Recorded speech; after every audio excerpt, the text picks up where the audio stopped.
자, 출애굽기 20장 5절, 6절, 5절 제가 읽고 6절 다 같이 읽겠습니다. 너는 스스로 그것들에게 절하지 말고 그것들을 섬기지도 말라. 이는 나 곧 주 내 하나님은 질투하는 하나님이기 때문이니 나를 미워하는 자들에게는 아버지들의 불법을 자손들에게 벌하여 3, 4대까지 이르게 하고 또 나를 사랑하고 내 명령들을 지키는 자들의 수천 대에게는 긍휼을 베푸느니라. 아멘. 자, 여기 6절에 나를 사랑하고 그래서 오늘 하나님을 사랑하는 자들 이런 제목으로 여러분에게 말씀을 드릴게요. 하나님을 사랑하는 것은 우리가 구원받기 위해서입니까? 아니죠. 하나님을 사랑하는 것은 구원받기 위해서가 아니라 구원받은 사람이 살아가는 모습으로서 하나님을 사랑하는 게 필요한 거죠. 구원받지 못한 사람이 하나님을 사랑할 수 있습니까? 네, 구원받지 못한 사람이 하나님을 사랑한다. 이건 생각할 수 없는 거죠. 그렇다면 구원받은 사람이 하나님을 사랑할 수 있고 또 하나님을 사랑하는 모습을 드러내는 것이 하나님께 영광이 되고 기쁨이 된다. 이렇게 정리할 수가 있는 거죠. 자, 오늘 출애굽기 20장은 우리가 이제 5절, 6절 이렇게 보는데 어떤 배경에서 5절, 6절이 나온 거냐면요. 그 십계명 중에 두 번째 명령이 있죠. 우상 숭배하지 말라. 요 명령을 주시면서 하나님께서 질투하시는 분이시다. 이걸 소개하고요. 그리고 우상을 숭배하고 거짓된 것을 좋아하면 결국은 하나님을 미워하는 거고 이 우상을 배척하고 살아계신 그분만 섬기면 하나님을 사랑하는 거다. 이런 쪽으로 이 말씀이 되어주고 있는 거죠. 그래서 저와 여러분들이 오늘 하나님을 미워하는 것, 하나님을 사랑하는 것 이런 거에 대해서 한번 살펴봤으면 좋겠어요. 첫 번째는 하나님을 미워하는 자들에 대해서 보는데요. 여기 보면은 5절에 나를 미워하는 자들 찾으셨죠? 나를 미워한다는 말은 그분의 원수로서 산다는 거예요. 원수 짓을 하는 거죠. 그리고 그분을 기뻐하지 않고 대적하며 산다. 또 그분을 조롱하고 그분과 충돌하며 그분의 말씀에 대해서 무시하며 산다. 그렇게 말하는 겁니다. 그러면 우상을 만든다. 그건 대놓고 그분의 명령을 무시하는 거고 또 그분이 참 하나님이신데 엉뚱한 걸 하나님이라고 하니까 그분을 조롱하는 거가 되겠죠. 그래서 이렇게 우상을 섬기면 하나님을 사랑하는 겁니까? 미워하는 겁니까? 당연히 하나님을 미워하는 것이 되는 거죠. 그런데 이렇게 주께서 자신을 미워하는 자들에게 뭘 경고하셨냐면요. 여기 보시면 아버지들의 불법을 자손들에게 벌하여 얼마까지 이르게 한다 그랬어요? 3, 4대까지 이르게 한다. 이렇게 돼 있어요. 여기에 이제 3, 4대까지 벌한다. 그러면 여러분 어떻게 되겠습니까? 3, 4대까지 간다 그러면 그 집안이 남아나겠습니까? 폭망하죠. 완전히 주저앉게 되겠죠. 다시 일어나기가 어려운 그런 집안이 된다. 그렇게 말할 수가 있어요. 신명기 5장 9절에 이렇게 써 있어요. 들어보세요. 주 내 하나님은 질투하는 하나님이기 때문이니 나를 미워하는 자들에게는 아버지들의 불법을 자손들에게 벌하여 3, 4대까지 이르게 하고 그랬어요. 이게 부모들이 굉장히 역할을 잘 해야 한다. 이걸 보게 되죠. 부모님의 잘못된 결정이 결국은 자기만 해를 입히는 게 아니라 이 자녀들에게 3, 4대까지도 영향을 미칠 수 있다는 것을 보게 되는 거죠. 실제로 그런 예들이 있었습니까? 몇 가지 그런 예들을 살펴보도록 하겠습니다. 첫 번째 예는요. 사무엘기상 2장에서 한번 보겠습니다. 한번 찾아보세요. 오늘 성경을 보면서 여러분들에게 말씀을 드리겠습니다. 사무엘기상 2장입니다. 자, 여기서 보려고 하는 인물은 제사장 엘리죠.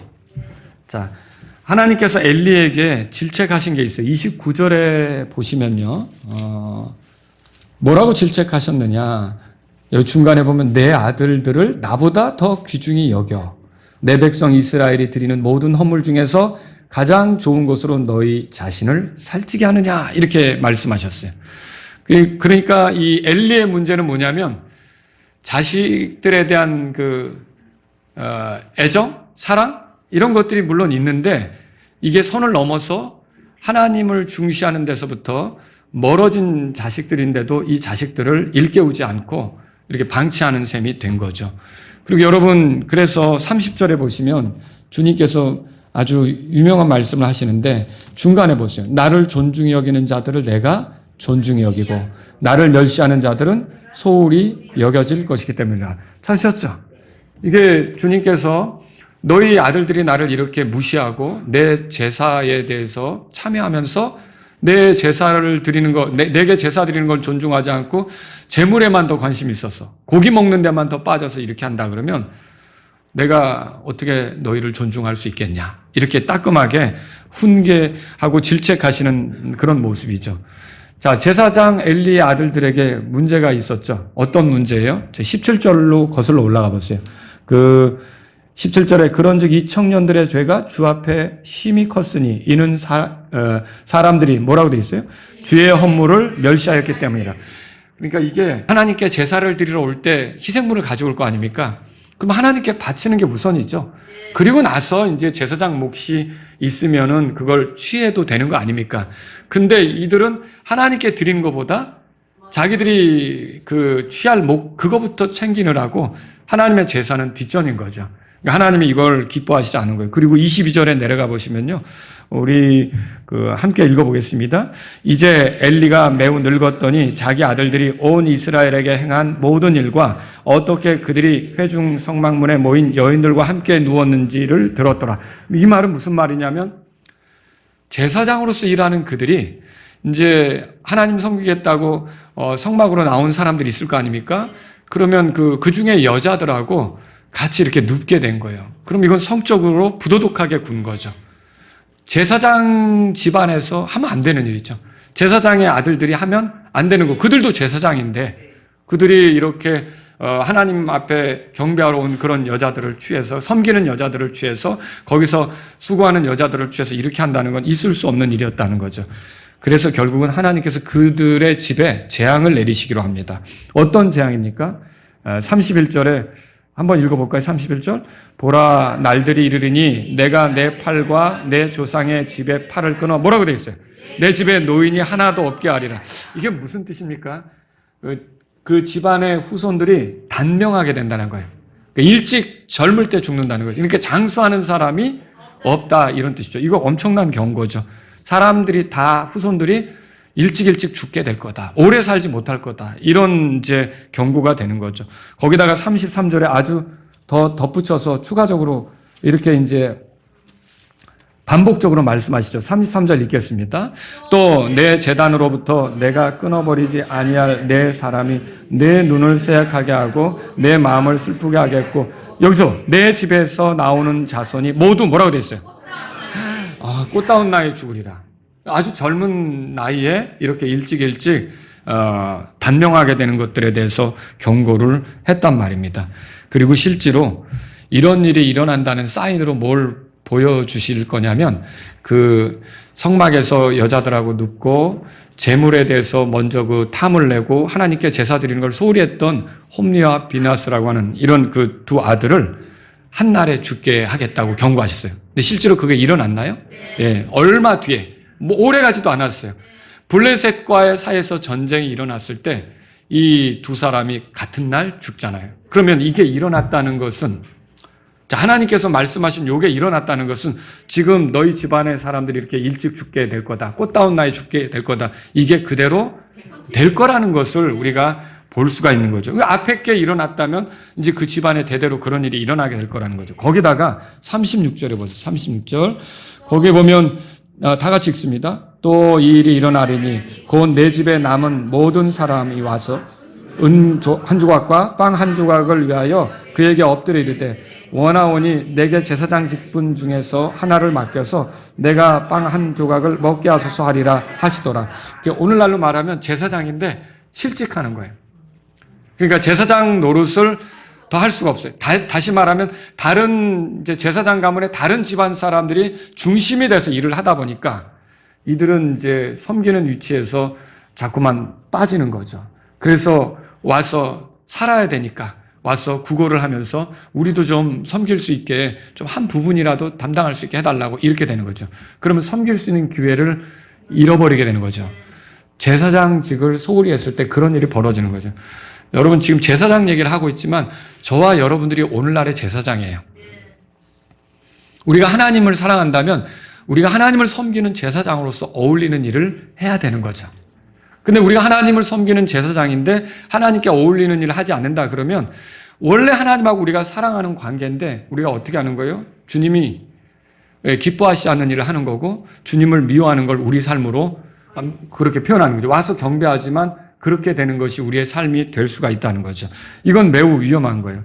자, 이렇게 해서 엘리의 후손들이 주님을 섬길 수 있는 기회를 잃게 될 것을 경고하셨어요. 그러니까 엘리가 자기 자녀들 오냐 이게 아니라 정말 이건 아니다라고 바로잡고 이렇게 어려서부터 이렇게 훈육하고 양육했더라면 그런 일이 벌어지지 않았을 텐데 이게 하나님께서 주신 제사장 직무를 가볍게 다룰 수 있게끔 그렇게 한 것으로 인해서 그 집안이 어떻게 되는 거예요? 몰락하게 되는 거죠. 그 집안이 주저앉게 되는 거죠. 이런 예들이 성경에 있다는 거예요. 또 두 번째로 볼 예는요. 열왕기상 11장에서 찾을 수 있어요. 한번 찾아보세요. 열왕기상 11장입니다. 열왕기상 11장. 북쪽 이스라엘의 첫 번째 왕, 이스라엘 왕국의 첫 번째 왕 누굽니까? 여로보암이죠. 여로보암.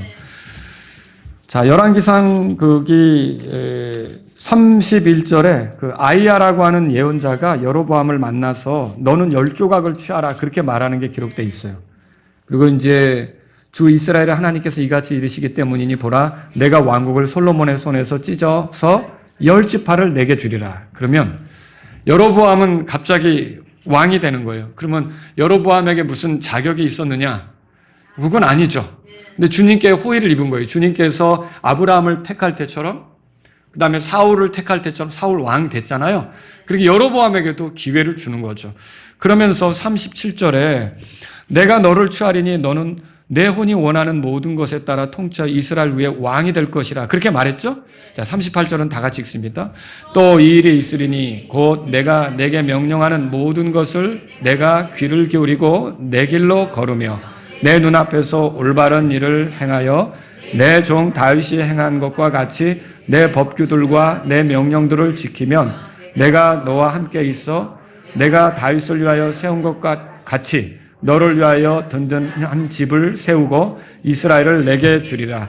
자, 만일 내가 너를 왕으로 삼는데 나를 존중해서 내 명령들을 지킨다면 내가 다윗의 집안을 하나의 왕가로 세운 것처럼 너희 집안도 그렇게 해줄게. 이게 하나님께서 여로보암에게 준 거죠. 그 기회예요. 그럼 여러분 이런 기회를 얻었다면 여로보암으로서는 만약에 최선을 다한다면 이거 나에게 이런 기회가 오다니 감사합니다. 하나님 내가 그러면 주님의 명령들을 지키면서 존중하면서 정말 다윗이 그랬던 것처럼 저도 그래 보겠습니다. 이렇게 하면 좋잖아요. 그러면 이제 여로보암은 정말 다윗의 왕가와 같이 또 다른 왕가로 세워질 수도 있었겠죠. 근데 이 여로보암이 이런 기회를 얻었는데 어떤 일을 벌입니까?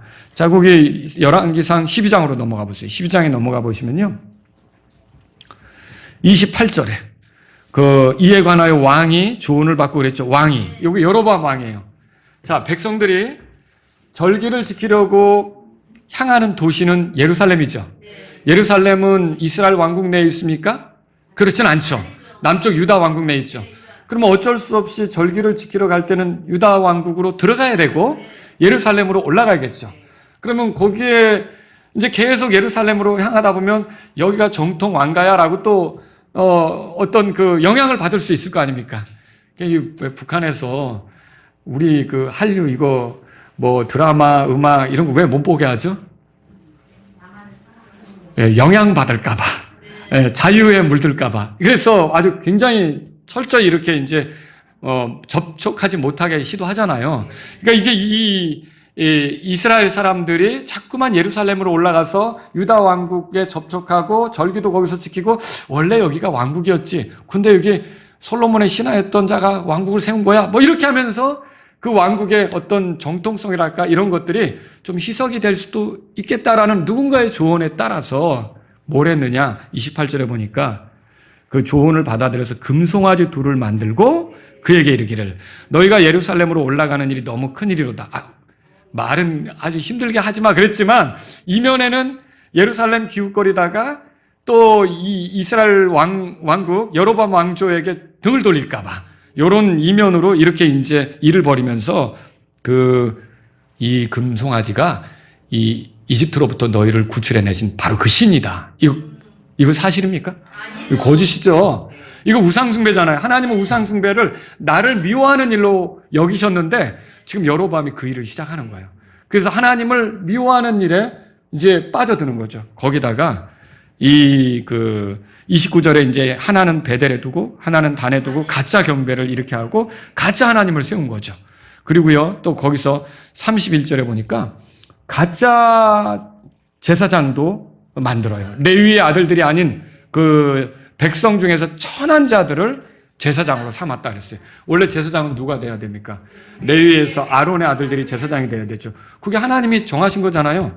제사장 돈 주고 살 수 있어요? 아니죠. 그냥 아론의 후손이 자동적으로 제사장 일을 하도록 하나님이 정하신 거예요. 하나님께서 정하신 대로 하면 아무 문제가 없는 거죠. 그런데 이게 또 제사장이 필요하니까 아주 천박한 자들을 데려다가 제사장으로 세운 거예요. 거기다가 여러분 이스라엘의 절기 있죠? 기억나는 절기 뭐 6월절이 있을 거고 중간에 오순절이 있을 거고 마지막에 초막절이 있을 거고 깊이 들어가면 7개 절기가 있는데 요 절기를 지키려고 이제 예루살렘으로 올라가야 되니까 그걸 막겠다고 가짜 절기를 만들죠. 그래서 여러분 33절에 보면은 3절에 그 가짜 절기를 만들게 나와요. 8월 15일이 그들에게 이제 절기가 되겠어요. 이건 생뚱맞은 날인데 이때를 절기로 삼아서 야 우리가 신에게 경배하자. 근데 그 신이 보이지 않는 영원하신 실제로 살아계신 그 하나님이 아니라 만들어 놓은 금송아지인 거죠. 그렇게 하니까 이거 하나님이 기쁘시겠어요? 전혀 아니죠. 아니 내가 왕으로 만들어주고 이렇게 내가 너에게 명령한 그대로 행하면 너희 왕가가 굳건히 세워지게 한다고 그랬는데 이게 그게 아니라 엉뚱한 짓을 하고 있네. 결국 하나님께서 분노하셨겠죠. 그래서 하나님께서 이 여로보암의 가문을 몰락하게 하는데 그 아들 아비야를 이제 병들게 하죠. 그러니까 이게 여로보암이 또 이 방법 저 방법 찾다가 안 됐는지 그 아비야를 어떻게 하면 이렇게 좀 고칠까 하다가 결국은 자기에게 왕이 되겠다고 말했던 예언자 있잖아요. 그 자기 아내를 말하자면 변장시켜서 그 아이야를 찾아가게 하는 거예요. 근데 아이야가 이제 그 여로보암의 아내가 오는 걸 알고 그래도 하나님께서는 뭐라고 하시냐면 야, 그래도 하나님께 여쭙겠다고 예언자에게 오게 했어? 요거는 선한 일이야. 야, 참 하나님 긍휼이 많으세요. 요거는 선한 일이야. 요렇게 물으러 왔으니까 요 아이는 제대로 무덤에 들어갈 거야. 근데 다른 사람들은 아무도 무덤에 못 들어가. 이렇게 하나님께서 하시는 거예요. 그래서 열왕기상 14장으로 가보세요. 열왕기상 14장. 자, 7절 제가 읽습니다. 가서 여로보암에게 고하되 주 이스라엘의 하나님이 이같이 말하노라. 내가 너를 백성 중에서 높여 내 백성 이스라엘의 통치자가 되게 하고 다윗의 집에서 왕국을 찢어서 내게 주었거늘 내가 내 종 다윗의 내 명령을 지키고 온 마음으로 나를 따르며 내 눈앞에서 올바른 것만 행한 것 같이 행하지 아니하였으며 오히려 내 앞에 있는 모든 사람들보다 더 악을 행하였느니라. 이는 내가 가서 너를 위하여 다른 신들을 만들며 이거 하지 말라 그랬죠. 다른 신들을 만들며 주저한 형상들을 만들어 내 분노를 일으켰고 나를 내 등 뒤로 던져버렸기 때문이라. 그럼 여기서 내 종 다윗이 내 명령들을 지키고 온 마음으로 나를 따랐다. 그럼 다윗은 주님을 사랑했습니까? 사랑했죠. 내가 주를 사랑하나이다. 그런 표현도 있잖아요. 그런 표현도 있어요.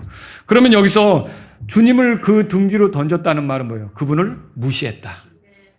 그분을 무시했다. 그분을 무시한다는 것은 존중하지 않는 거고 그건 그분을 사랑하지 않는 거죠. 여러분 이게 주님의 질투를 불러일으키는 행동 아닙니까? 잘못된 우상들을 만들어서 숭배하고 그 앞에 절하고 경의를 표하고 이런 것들은 주님의 질투를 불러일으키는 거죠. 그래서 결국 이렇게 해가지고 어떤 일이 벌어집니까? 13절 거기 보면 그랬어요. 오직 그 아이만 무덤에 들어갈 것이요. 찾으셨어요? 예, 그 아이만 제대로 장례를 치르는 거예요. 그럼 나머지는 어떻게 되느냐? 자, 이제 여러분하고 같이 읽어보려고 하는 게 10절입니다. 10절. 다 같이 읽습니다. 그러므로 보라, 내가 여로보암의 집에 재앙을 가져와 밤에다 소변 보는 자와 이스라엘 안에 갇힌 자나 남은 자를 여로보암에게서 끊어버리고 또 사람이 똥을 치워버리듯이 이 여로보암의 집에 남은 자가 모두 사라질 때까지 제거하리라. 여러분, 똥은 굉장히 존중합니까? 아우, 잘 모셔둬야 돼. 이거 아니죠? 갖다 버리잖아요. 그 여로보암의 집에 죽은 자가 있으면 장례고 뭐고 없는 거예요. 그냥 다 똥 치우듯이 다 갖다 버리는 거죠. 이게 장례가 아니라 갖다 버리는 거예요. 사람이 죽으면 그래도 예를 다하는 게 있는데 이게 똥 치우듯이 다 갖다 버리게 되는 거죠. 그러면 얼마나 이 집안이 이렇게 몰락하는 겁니까? 이게 왜 이렇게 되는 거예요? 자, 여로보암이 하나님께서 주신 기회를 가볍게 여기고 존중하지 않고 주님의 명령을 저버리고 주님을 사랑하면 좋았을 텐데 제멋대로 했을 때, 그리고 주님의 진노를 일으키고 주님의 질투를 일으켰을 때 결국 주님께서 그의 집안 후손도 더 이상 왕가가 되지 못하게 한 거죠. 그럼 여러분, 왕으로 섬길 수 있는 기회는 후손들에게서 날아가는 거네요. 이 사람만 제대로 했다면 그 집안이 대대로 어떻게 보면 왕가로서 그 어떤 지위를 누릴 수가 있었겠죠. 근데 그런 것들이 다 사라진 거예요. 또 세 번째 예를 들어볼게요. 열왕기상 16장에 가보세요. 여기에 바하사라고 하는 왕이 있습니다. 자, 바하사는 요 여로보암의 아들 나답 때 역모를 일으켜서 어떻게 보면 하나님이 여로보암의 집을 심판하는 도구로 쓰신 거예요. 자, 그러면 바하사가 여로보암이 왜 멸망했는지를 안다면 바하사는 정신 바짝 차리고 나는 하나님의 도구가 되었으니 하나님을 잘 섬기고 하나님을 사랑해야겠다. 그럼 되잖아요. 근데 바하사는 어떻게 했습니까? 자, 16장 거기 2절에 보시면요. 내가 너를 먼지 가운데서 높여 내 백성 이스라엘 위에 통치자가 되게 하였거늘. 하나님께서 기회 주셨단 말이죠. 내가 여로보암의 길로 걸으며. 이 말은 뭐예요? 여로보암과 똑같이 행동하면서 하나님의 질투를 일으키고 하나님을 사랑하지 않고 이렇게 했다는 거죠. 내 백성 이스라엘이 죄를 짓게 하여 그들의 죄들로 내 분노를 일으켰으니 그렇게 말했어요. 이 백성들로 하여금 죄 짓도록 하고. 여러분, 이 바하사의 문제가 뭐냐는 거예요. 바하사 문제는요, 죄로 향하는 데 있어요. 여러분, 죄하고 하나님은 동시에 같이 향할 수가 없어요. 여러분이 하나님을 향하는 순간은 죄를 섬길 수가 없는 거예요. 그러니까 하나님하고 가까우면 죄하고 멀어지는 거죠. 근데 내가 죄에 익숙해지면 하나님하고 가깝겠습니까? 생각할 수가 없는 거예요. 이거 두 개는 같이 갈 수가 없는 거예요. 그래서 어떤 결말에 이르느냐? 그 밑에 3절 다 같이 읽습니다. 보라, 내가 바하사의 후손과 그의 집의 후손을 제거하여 내 집을 느바사의 아들 여로보암의 집같이 되게 하리라. 4절, 바하사에게 속한 자 중에서 도시에서 죽는 자는 개들이 먹고 그에게 속한 자 중에서 들에서 죽는 자는 공중의 날짐승들이 먹으리라 하시더라. 자, 여러분, 이렇게 보면은 그 후손들이 끔찍하게 죽는 거죠. 제대로 장례나 치러지는 겁니까? 짐승들이 다 와서 먹어버리는 건데 이런 끔찍한 일이 되는 거예요. 이게 바하사의 집안에 나오는 그런 모습이다라고 하는 것이죠. 그럼 여러분, 이런 모습을 볼 때 바하사가 하나님을 사랑한 게 아니라 하나님을 미워하는 길로 걸었구나, 이렇게 알 수 있는 거죠. 11절도 한번 보세요. 11절. 그래서 11절에 또 읽겠습니다. 또 이 일이 일어났으니 곧 시므리가 통치하기 시작할 때 그가 자기 왕자에 앉자마자 바하사의 온 집을 죽였더니 담에다 소변 보는 자는 그의 친족이든지 그의 친구든지 하나도 남기지 아니하였더라. 담에다 소변 보는 자는 뭐예요? 남자들이죠. 담에다 소변 보는 자, 그 집안에 남자들을 다 죽였다면 그 이후로 그 씨가 번성하겠어요? 끔찍한 일이라는 거죠. 여러분, 이게 왜 이런 일이 일어납니까? 하나님께서 말씀하신 대로예요. 나를 미워하는 자에게는 그 벌을 자손의 3, 4대까지 이르게 한다. 끔찍한 결말이 실제로 그런 일이 있었다는 거죠. 그런 것들을 우리가 보고 있는 거예요. 그럼 여러분이 또 그렇겠죠. 하나님, 지금 하나님을 미워하는 사람들이 얼마나 많습니까? 그러면 하나님께서 그들을 다 그런 식으로 하신단 말입니까? 하나님은 오래 참으셔요. 은총을 베푸셔요. 그들이 누릴 수 있게 하셔요. 그런데 그들 중에 계속 도전적으로 하는 자들은 결국은 하나님께서 그 결말에 이르게 하실 수도 있다는 거죠. 우리가 이런 걸 생각해 볼 수 있어요. 자, 두 번째로는요, 하나님을 사랑하는 자들에 대해서 보죠. 그러면 하나님을 사랑하는 자들은 어떠냐? 그분을 기뻐하며 그분께 맞춰 살고자 하는 자는 어떠냐? 다윗이 이렇게 고백했어요. 시편 18편에서 보니까 내가 주를 사랑합니다. 여러분도 그렇게 고백할 수 있어요? 나의 힘이 되시는 오 주여 내가 주를 사랑해요. 이 고백이 다윗의 고백 아닙니까? 근데 여러분, 이렇게 주님을 사랑했을 때 다윗의 후손 중에 잘못하는 사람도 있었죠. 있었잖아요. 므낫세 같은 왕. 그 후손 중에 다 잘하는 건 아니었거든요. 그런데 여러분, 이게 성경 기록을 가만히 읽어보시다 보면 뭘 발견하냐면 다윗을 생각하셔서 그들에게 긍휼을 베푸시는 걸 우리가 읽어볼 때가 있다는 거죠. 이건 놀라운 거예요. 그러니까 여러분과 제가 이 하나님의 말씀을 그냥 우리가 헛되이 들을 게 아니라 내가 조금 더 우리의 자녀들을 위해서라도 내가 더 하나님께 바르게 가야겠다는 마음이 필요하다는 거죠. 여러분, 하나님을 사랑하는 것은요, 우리가 어떻게 이게 가능할까요? 이 하나님을 사랑하는 건요, 하나님이 먼저 우리를 사랑했기 때문에 가능한 거예요. 여러분, 그렇게 믿으십니까?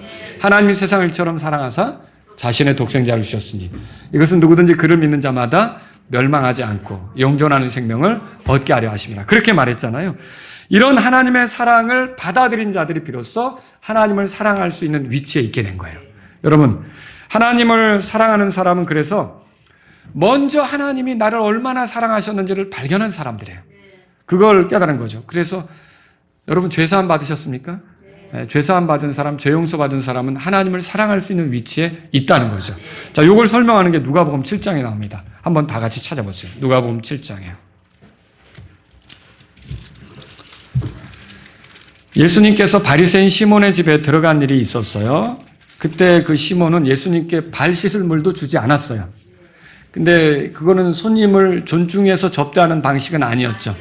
손님이 들어오면 발 씻을 물을 내주든지 아니면 하인이 집안에 있다면 좀 발 좀 씻겨드리라고 이렇게 얘기를 해서 그 손님의 발을 씻겨드리든지 이렇게 해야 되는데 시몬은 그런 게 없었어요. 그런데 이때 여러분 그 38절을 보면 한 여자가, 자, 그 38절 한번 읽어볼까요? 자, 한 여자가, 37절 제가 읽을게요. 또 보라, 그 도시에 죄인이던 한 여자가 예수님께서 바리새인의 집에서 음식 앞에 앉으신 것을 알고 향유가 담긴 옥합을 가지고 와서, 38절 다 같이요. 그분 뒤에서 울며 그분의 발 곁에 서서 눈물로 그분의 발을 씻기 시작하여 자기의 머리털로 그분의 발을 닦고 그분의 발에 입을 맞추며 향유를 붓더라.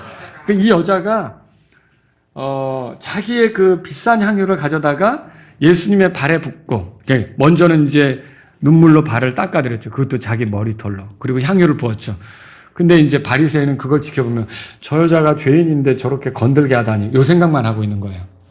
그때 예수님이 그 생각을 아시죠? 아셨어요. 그래서 이제 질문을 하나 던지죠. 시몬아, 내가 하나 물어보자. 자, 어떤 채권자가 있었는데 그 채권자에게 500데나리온 빚진 자가 있고 50데나리온 빚진 자가 있었다. 근데 이 두 사람이 그 빚을 갚을 능력이 안 되니까 이 채권자가 두 사람에 대해서 너 500데나리온 내가 다 탕감해 줄게. 용서해 줄게. 그리고 50데나리온도 너 50데나리온 내가 다 탕감해 줄게. 다 용서해 줄게.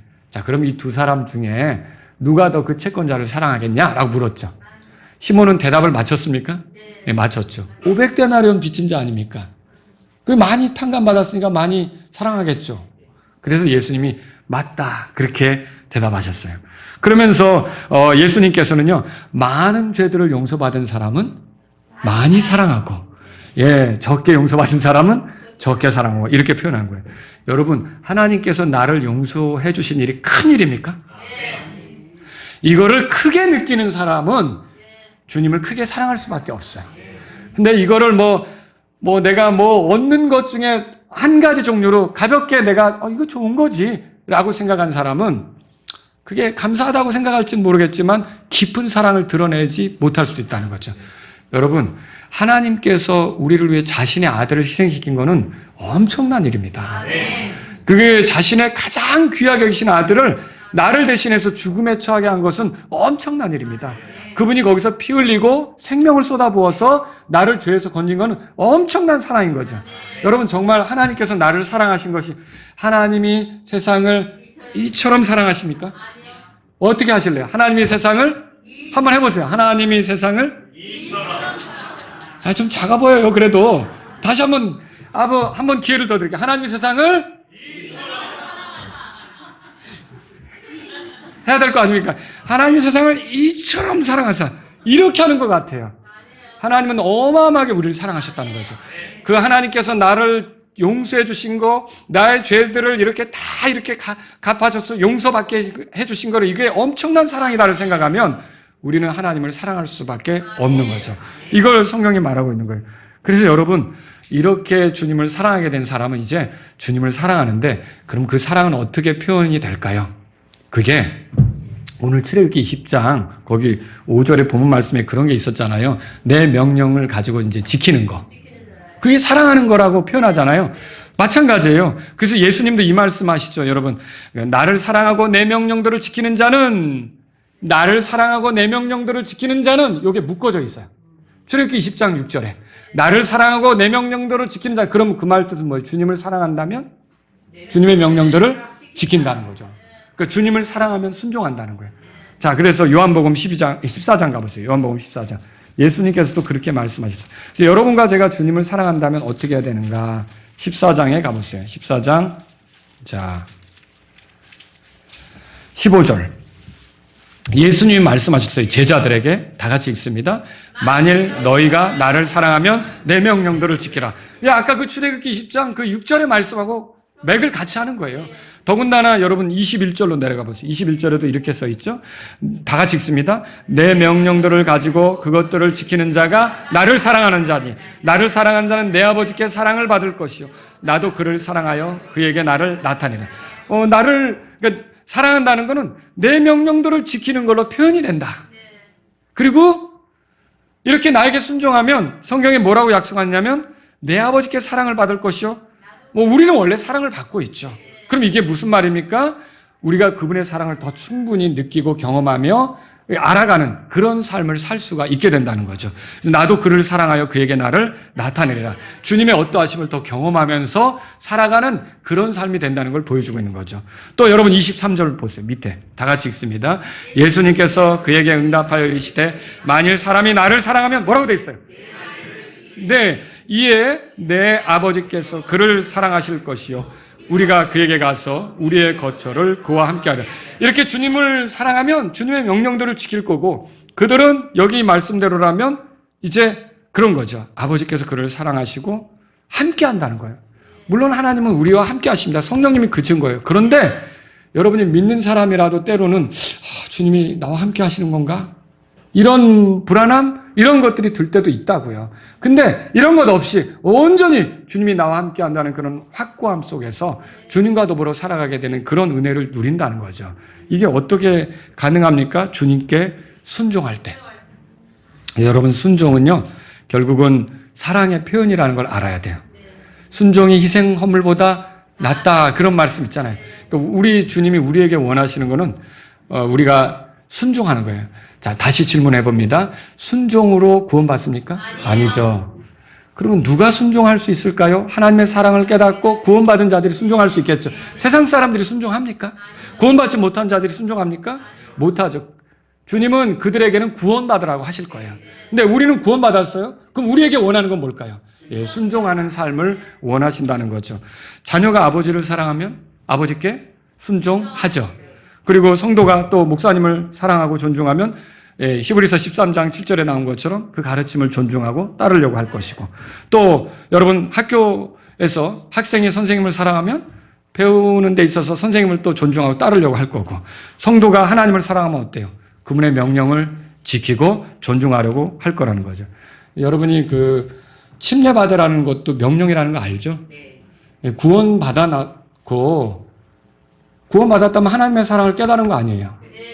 근데 침례받는데 왜 그렇게 어려워요? 침례받는데 왜 그렇게 어렵냐는 거죠. 그럴 필요 있습니까? 아니죠. 아니 이디오피아 내시는 그날 구원받고서 빌립하고 같이 가다가 야 여기 물이 있는데 내가 침례받는데 무슨 거리낌이 있겠느냐 그랬잖아요. 그대가 마음을 다해 믿으면 받을 수 있다. 그러니까 예수 그리스도께서 하나님의 아들이심을 믿는다. 둘이 들어가 침례받았잖아요.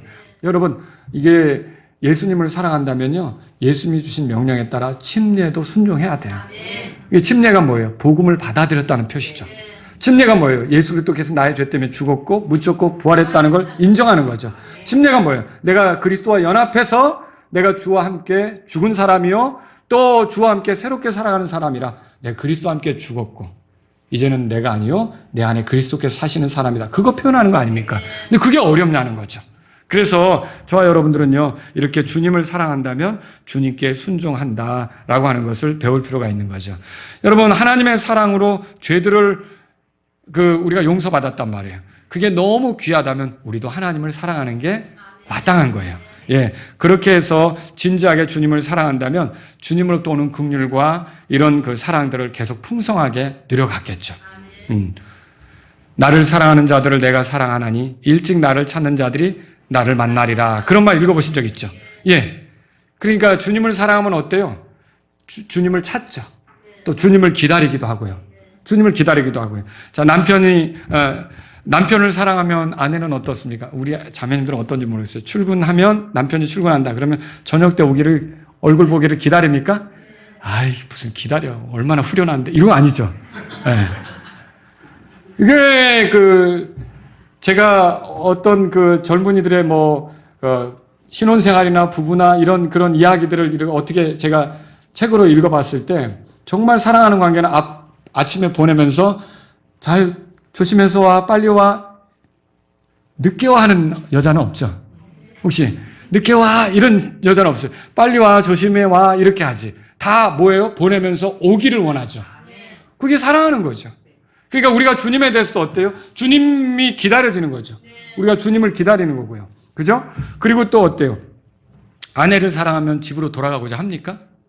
당연히 그러죠. 당연히 그리로 가려고 하는 거죠. 그러니까 어때요? 주님도 우리를 사랑하니까 속히 오려고 하시는 거 아닙니까? 우리에게 오고자 하는 거 아닙니까? 그래서 우리가 이런 원리를 안다면요. 자, 정말 주님을 찾고 기다리고 이런 삶이 필요한 거죠. 고린도전서 16장 보세요. 고린도전서 16장. 자, 여기서 우리 교회 이름을 발견하죠. 우리 교회 이름이 성경에 나오죠. 16장 22절입니다. 22절 다 같이 읽겠습니다. 누구든지 주 예수 그리스도를 사랑하지 아니하면 그는 아나테마 마라나타가 되게 할지어다. 이 마라나타가 여기 나오네요. 자, 마라나타는 무슨 뜻이에요? 주께서 오신다. 주께서 오신다. 아나테마는 뭐예요? 저주가 임한다 그런 뜻이죠. 그래서 이 마라나타라는 이름을 어떤 분은 무서워할 수도 있어요. 마라나타, 주님이 오시는 게 저주가 되는데, 근데 누구에게 저주가 됩니까? 그리스도를 사랑하지 아니하면 그렇게 돼 있어요. 자, 구원받지 못한 사람은 그리스도를 사랑할 수 있습니까? 없죠. 그러니까 구원받지 못한 사람에게는 그리스도의 오심이 저주가 되는 거예요.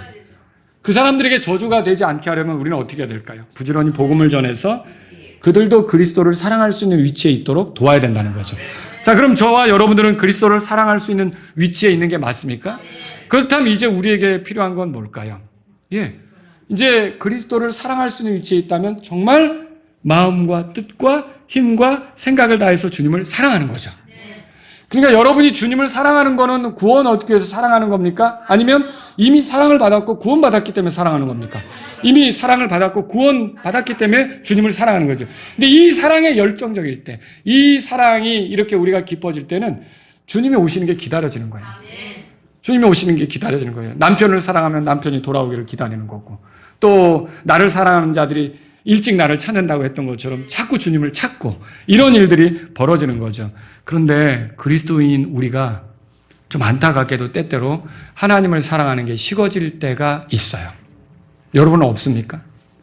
우리의 삶에 제가 지금 수십 년 믿음 생활을 해오는 가정에 보면 열정적인 때도 있어요. 아직 그냥 누가 쿡 찔러도 성령 충만해가지고 잘 나올 때도 있고요. 그런데 어느 때는 어때요? 육신이 나오기도 하고 주님에 대한 사랑이 식고 이렇게 될 때가 있다는 거죠. 주님께 순종하기를 거부하고, 그리고 여러분 우상 숭배가 반드시 형상만이 아니라 신약 성경을 읽어보면 탐욕이 우상 숭배라 그랬죠. 그런데 빠져들 수도 있는 거죠. 그래서 이기적이고 자기중심적으로 구원받지 못한 사람의 모습을 드러낼 수도 있는 거죠. 여러분, 주님보다 세상과 세상에 있는 것들을 더 사랑하게 될 수도 있어요. 그래서 세상과 세상에 있는 것들을 사랑하지 말라는 말을 한 거죠. 또 주님보다 돈을 더 사랑할 수도 있어요. 그러니까 뭘 얘기하는 거예요? 돈을 사랑하는 것이 모든 악의 이제 뿌리가 된다. 그렇게 말씀한 거죠. 또 자기 편의, 게으름 이런 것에 빠질 수도 있어요. 그래서 우리가 잠을 사랑하지 말아야 된다는 걸 잠언에서 발견하잖아요. 또 주님보다 자기 생명을 더 사랑할 수도 있어요. 자기 생명. 여러분, 자기 생명을 사랑하는 자는 잃어버릴 거라고 그랬죠? 그런데도 자기 보존, 자기에게 속한 거, 자기 자식 엘리처럼 이런 모든 것들에 마음이 빼앗겨서 마땅히 순종해야 될 때 머뭇거리고 망설이고 뒤로 물러가고 이렇게 할 수 있다는 거죠. 여러분, 사랑은요, 어떻게 보면 두 사람의 결합이기도 한데 죽고 못 살겠다고 해가지고 저 사랑한다고 해서 이제 결혼을 했는데 이제는 내가 이 여자를 얻었고 혹은 이 남자를 얻었으면 끝난 겁니까? 사랑할 수 있는 위치에 있게 된 거죠. 그럼 그 다음에 필요한 건 뭐예요? 예, 그거예요. 이혼 안 하기 위해서 사랑하는 게 아니에요. 그게 아니에요. 이미 사랑할 위치에 있기 때문에 더 풍성한 사랑을 누리도록 사랑할 수 있는 거죠. 그러니까 여러분이 남자와 여자가 사랑해서 결합하면, 결혼하면 그걸로 다 된 겁니까? 아니죠. 그 이후로 서로 사랑을 보이고, 그 주님이 우리에게 보여주신 대로 긍휼도 보이고, 오래 참아주고, 격려도 하고 이렇게 가야 되는 거 아닙니까? 그러면 어때요? 내가 이 사람과 같이 인생길을 걸어가는 것에 대해서 흐뭇하죠. 부부가 서로 의지하고 잘 이렇게 갔을 때는 이 배우자를 나에게 주신 것에 대해서 감사하면서 사랑을 풍성히 누리면서 갈 수가 있다는 거죠. 근데 내 배우자가 사랑을 느끼지 못하게 하는 것도 문제고, 내가 사랑하지 않는 것도 문제고. 여러분, 주님은 그래요. 주님은 우리가 주님을 사랑할 수 있는 위치에 있었기 때문에 더 사랑하라는 거죠. 자, 주님의 우리를 향한 사랑에 변함이 있나요? 없어요. 이건 영원한 사랑이죠. 아무것도 우리 하나님의 사랑에서 우리를 떼어놓을 수가 없다고 그랬잖아요. 그 문제는 그분이 우리를 향한 사랑은 아무 문제가 없어요. 근데 내가 왜 그걸 못 느끼느냐는 거예요. 어떻게 느껴야 될 때. 이건 내게 문제가 있는 거예요. 스스로 골라가지고 멀어지는 거죠.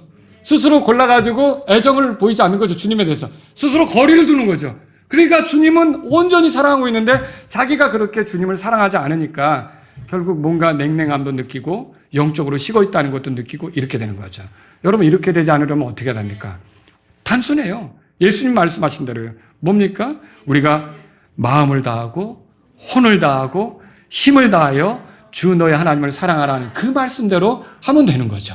그래서 저와 여러분들이 이렇게 주님을 사랑할 수 있는 위치에 있게 되었다면 여러분과 저는요, 온 마음으로 주님을 사랑하고자 하는 그런 뜻으로 말씀도 읽고 그 명령에 따라 살려고도 하고 주님이 기뻐하시는 것이 무엇인지 맞추려고도 하고 이렇게 하면서 주님에 대한 사랑을 보여드릴 수 있기를 바랍니다.